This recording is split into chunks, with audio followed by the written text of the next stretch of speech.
सर्द और कोहरे से भरी रात थी। लखनपुर गांव का इलाका पूरी तरह से सुनसान पड़ा था। हल्की सर्द हवाएं चल रही थीं। लखनपुर गांव से सटे रेलवे स्टेशन पर लखनऊ से चलकर आने वाली आखिरी ट्रेन आकर रुकी, जिसमें से सोमनाथ उतरा। ठंड की वजह से स्टेशन भी वीरान पड़ा था। सोमनाथ ने इधर उधर देखते हुए खुद से ही कहा, बाप रे, पूरे स्टेशन पर सन्नाटा फैला है। देखता हूं बाहर कोई सवारी गाड़ी मिल जाए जो मुझे गांव तक छोड़ दे। इतना कहते हुए सोमनाथ ने अपना सामान उठाया और बाहर की ओर निकला। बाहर कोई भी सवारी गाड़ी नहीं थी, इसलिए वो पैदल ही चल पड़ा। नए कपड़े, कपड़ों पर इत्र और हाथों में मिठाई का डब्बा लिए सोमनाथ अपनी मस्ती में गांव की तरफ जा रहा था कि तभी उसे पीछे से किसी के पायलों की आवाज सुनाई दी। सोमनाथ चौंक पड़ा। उसने पीछे मुड़कर देखा, मगर वहां कोई नहीं था। इसे अपना वहम मानकर सोमनाथ दोबारा आगे बढ़ा, मगर कुछ और कदम चलने के बाद उसे एहसास हुआ पायल बजने के साथ साथ किसी औरत के हंसने की भी आवाज आ रही थी।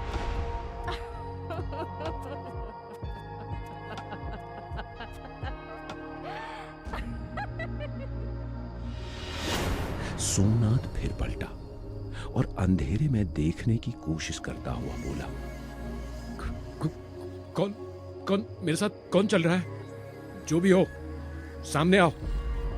गौर से देखने पर सोमनाथ को ऐसा लगा जैसे उससे कुछ ही दूरी पर कोई साए जैसी आकृति खड़ी हो। उसने फौरन ही अपने फोन की टॉर्च ऑन करते हुए उधर रोशनी की। तब तक वो साया सोमनाथ के बेहद करीब आ चुका था। कौन है? उसने देखा एक जवान औरत लाल साड़ी पहने उसके ठीक सामने खड़ी थी, जो देखने में बला की खूबसूरत थी। शरीर पर भरे गहने, 16 श्रृंगार, खुले बाल। वो सोमनाथ को देखकर मुस्कुरा रही थी। उसके इत्र की खुशबू में खोया हुआ सोमनाथ पहले तो कुछ बोल ही नहीं पाया। फिर उसने अपने आप को संभालते हुए उससे पूछा, आप कौन हैं? और इस सुनसान इलाके में इतनी रात गए क्या कर रही हैं? मेरा नाम मोहिनी है। मैं यहीं पास के गांव में रहती हूँ। इस इलाके में मेरी जमीन है। बाबूजी अपनी सेहत के चलते इतनी रात को यहाँ नहीं आ पाते, इसीलिए मैं आ जाती हूँ। इतना बोलते हुए वो औरत सोमनाथ के और करीब आ गई। सोमनाथ जरा पीछे होकर बोला, मगर आपको अकेले यहाँ डर नहीं लगता? डर? किस बात का? ये मेरा गांव है। मैं तो यहाँ इसी वक्त रोज आती हूँ। आप रोज आती हैं? हाँ जी, मैं रोज इसी वक्त आती हूँ। आप चाहो तो रोज इसी वक्त मुझसे मिलने यहाँ आ सकते हो। उसकी बला की खूबसूरती में सोमनाथ खोता जा रहा था, मगर उसने खुद को संभालते हुए कहा, देखिए, अभी तो मुझे अपने घर जाना है, मगर मैं वादा करता हूँ कल इसी वक्त आपसे मिलने जरूर आऊंगा। इतना बोलकर सोमनाथ वहां से चला गया। वो औरत उसे अब भी घूर रही थी, जिसकी आंखें बिल्कुल सुर्ख लाल चमक रही थी। सोमनाथ अपने घर पहुंचा। उसकी बीवी रूपा उसे देखकर बहुत खुश हुई, मगर जैसे ही उसने सोमनाथ के शरीर को हाथ लगाया, वो चौंकते हुए बोली, ये क्या जी, आपको तो तेज बुखार है। अरे कुछ नहीं, बस सफर की थकान की वजह से थोड़ी हरारत होगी। घबराओ नहीं, कल सुबह तक सब ठीक हो जाएगा। सोमनाथ और उसकी बीवी को कोई अंदाजा नहीं था कि जिसे वो मामूली बुखार समझ रहे थे, वो असल में गहरे सम्मोहन का असर था। अगली सुबह सोमनाथ उठकर सभी से मिला जुला, अपना पूरा गांव घूमा, मगर जब भी वो अकेले में बैठता तो वो मोहिनी के बारे में सोचता रहता। उसका चेहरा सोमनाथ भूल नहीं पा रहा था। उसे रात का इंतजार था। सोमनाथ ने किसी तरह दिन गुजारा। रात के वक्त सोमनाथ एक बरगद के पेड़ के नीचे मोहिनी से मिला। वो उससे बहुत जल्दी घुल मिल गई थी। दोनों बरगद के पेड़ के नीचे काफी देर तक बैठकर बातें करते रहे। फिर मोहिनी ने सोमनाथ को अपने गले से लगा लिया। सोमनाथ उसके आगोश में आते ही बिल्कुल खो सा गया। मोहिनी उसे एक नशे जैसी महसूस हो रही थी। रात ने अपना चौथा पहर बिता दिया था, भोर होने वाली थी। उधर सोमनाथ की बीवी रात भर से काफी परेशान थी। उसे समझ नहीं आ रहा था कि आखिर सोमनाथ कहाँ था। इधर सोमनाथ ने अपनी आंखें खोली। वो उस बरगद के पेड़ के चबूतरे पर अकेला लेटा था। उसने चारों तरफ नजरें घुमाई, मगर वहां मोहिनी कहीं भी नहीं थी। फिर वो उठकर अपने घर की ओर चला। उसे काफी कमजोरी महसूस हो रही थी। भोर होते होते सोमनाथ अपने घर पहुंच चुका था। उसने देखा उसकी बीवी काफी परेशान थी, मगर जब उसने उससे पूछा कि आखिर वो रात भर कहां था, तो सोमनाथ ने बहाना बनाते हुए कहा, अब वो रात काफी हो जाने के कारण मैं अपने एक दोस्त के घर रुक गया था। उसकी बीवी अभी भी परेशान थी, क्योंकि उसे कुछ गड़बड़ लग रही थी। दोनों बातें कर ही रहे थे कि तभी उसकी बीवी की नजर सोमनाथ के गर्दन पर गई, जहां किसी चीज के चुभने के गहरे निशान थे। धीरे धीरे इस घटना को लगभग 10 दिन गुजर गए। सोमनाथ रोज रात घर से बाहर चला जाता था और भोर होते वापस आता था, जिसे लेकर उसकी बीवी से रोज झगड़ा होता था। सोमनाथ काफी कमजोर, बीमार और चिड़चिड़ा हो चुका था। एक रात सोमनाथ मोहिनी के साथ रात के वक्त उसी बरगद के पेड़ के नीचे बैठा था।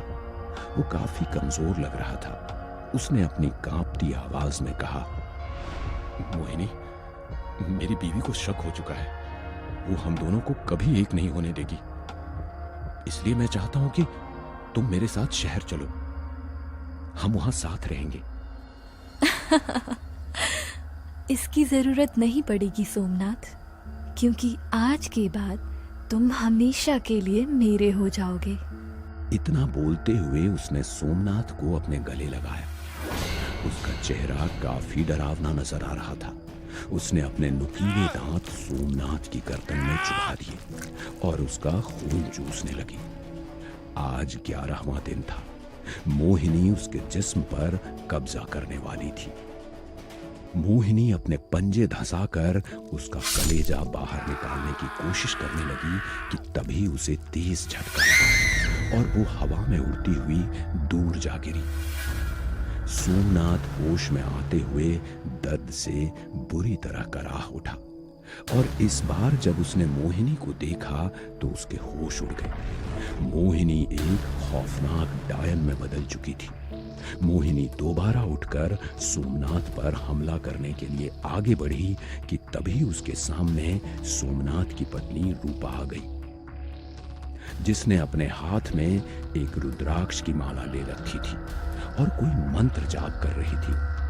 मंत्र जाप सुनते ही मोहिनी जोर जोर से कांपने लगी। हटा दे इसे मेरे सामने से। मोहिनी गुस्से में रूपा पर अपने तेज पंजों से कई सारे वार करती जा रही थी, मगर रूपा ने मंत्र पढ़ना बंद नहीं किया और आखिर में रूपा ने मंत्र पढ़ते हुए उस पर किसी तरह का भभूत फेंका। जोर से चीखती हुई मोहिनी काली राख में तब्दील हो गई। सोमनाथ ने धीरे धीरे अपनी आंखें खोलते हुए पूछा, मैं कहां हूं? सोमनाथ होश में आ चुका था और अपने आप को पहले से बेहतर महसूस कर रहा था।